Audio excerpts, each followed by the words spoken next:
Hello, I'm Coach Frank Allocco, and today I'd like to speak to you about knowing your limitations and the commitment to improvement.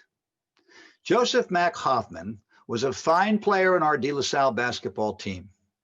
The 6 foot 8 inch power forward had incredible potential, but had been plagued by injuries throughout his time at De La Salle.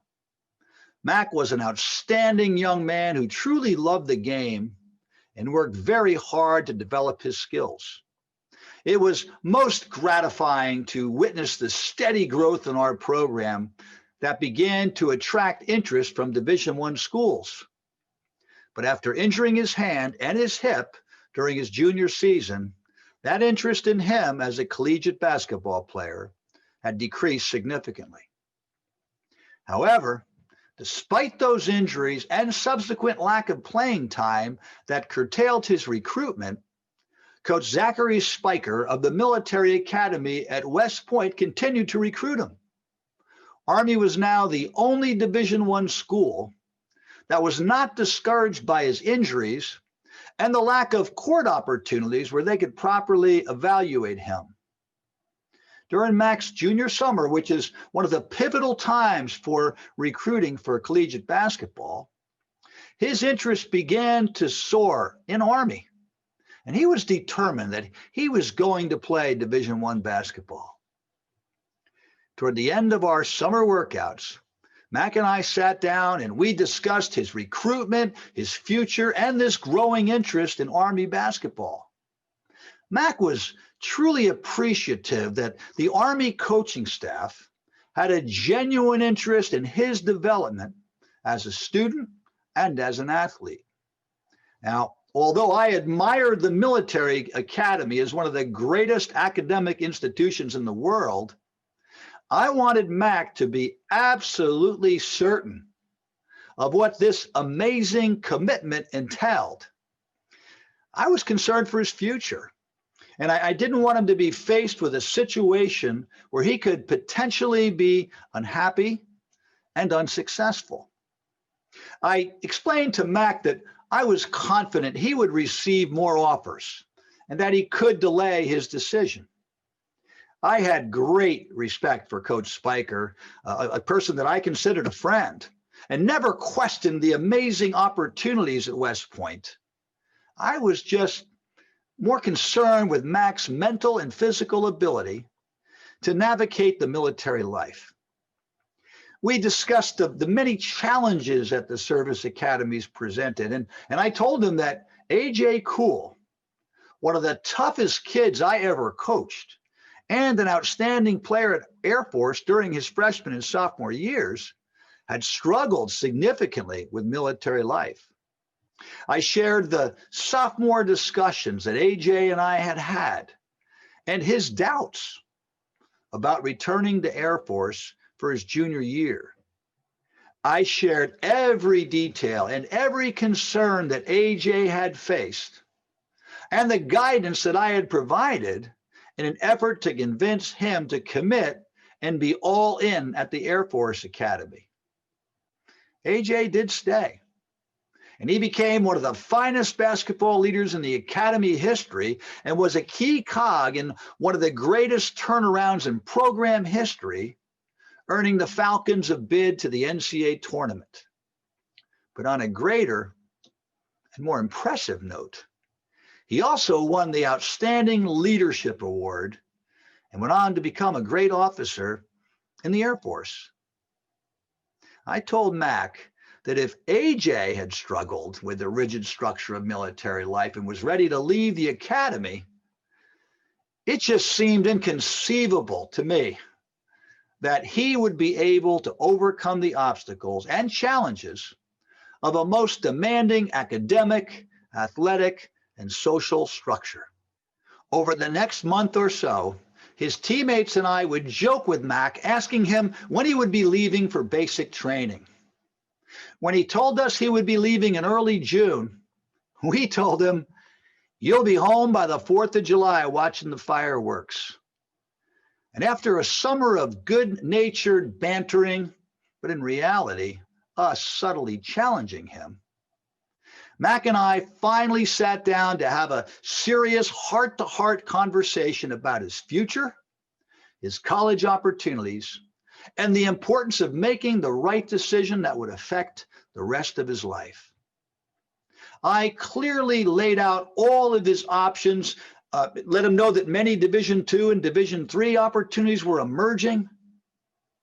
I then addressed the fact that with his health improving, I was firmly convinced that he would have a great senior year and potentially earn a Division I scholarship offer.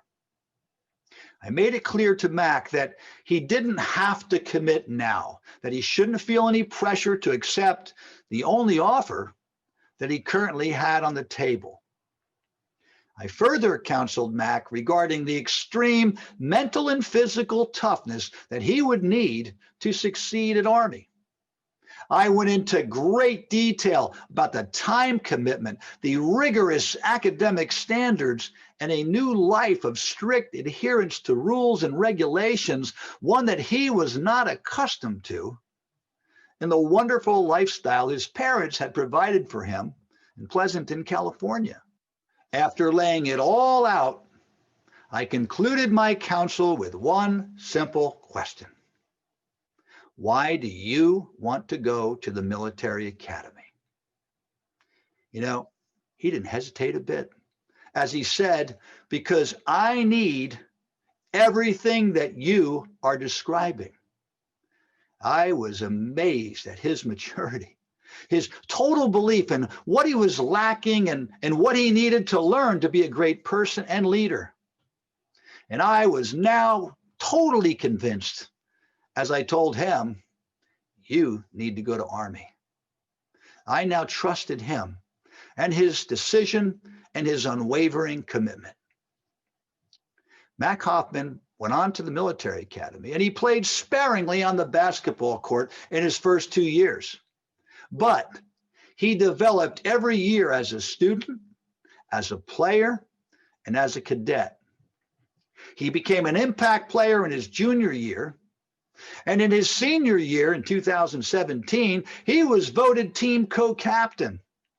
He led the team in rebounds. He had the second highest field goal percentage. But most important, he was acknowledged by his cadet peers and honored with his selection as the executive officer of Company H3, a team of 160 students.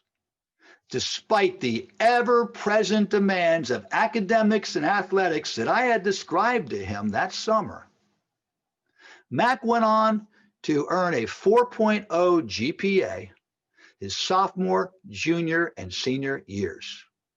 In fact, in his senior year, his 4.037 GPA earned him Patriot League All-Academic Honors and COSIDA Academic All-District First Team recognition. First Lieutenant Joseph Mac Hoffman graduated with 7 semesters of Dean List recognition.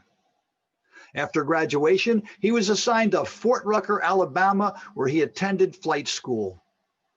And in typical Mac Hoffman, dedicated, focused fashion, he completed the rigorous training and emerged as the #1 pilot in his class, and was selected to fly the MC-12, conducting intelligence, surveillance, and reconnaissance missions for the United States Army. Mac's first assignment was to Fort Hood, Texas, and in just 2 years, once again, he has clearly established his leadership skills by serving as a platoon leader, an executive officer, and detachment officer. His most recent deployment was to Afghanistan as a detachment commander, operating several MC-12s in support of ground force units throughout the country. Mac Hoffman is a hero and a totally focused and introspective man who continues to seize every opportunity to grow and to serve. Johann Wolfgang von Goethe, one of the greatest German literary figures of the modern era, summed it up best when he said The man with insight enough to admit his limitations comes nearest to perfection. Mac was honest and realistic in his self-assessment and the decision he made years ago to embrace that opportunity to improve. He was determined to use the opportunity of leadership training to develop himself to his fullest potential. And he had the courage to take the road less traveled, to accept the greatest challenge and stay the course throughout the toughest environment a secondary institution could present. He emerged as a difference maker, one of the finest cadets in the military academy. And his journey teaches us that you can't solve a problem until you acknowledge you have one. Keep listening, keep learning, and strive to be your best. And remember, excellence doesn't take days off.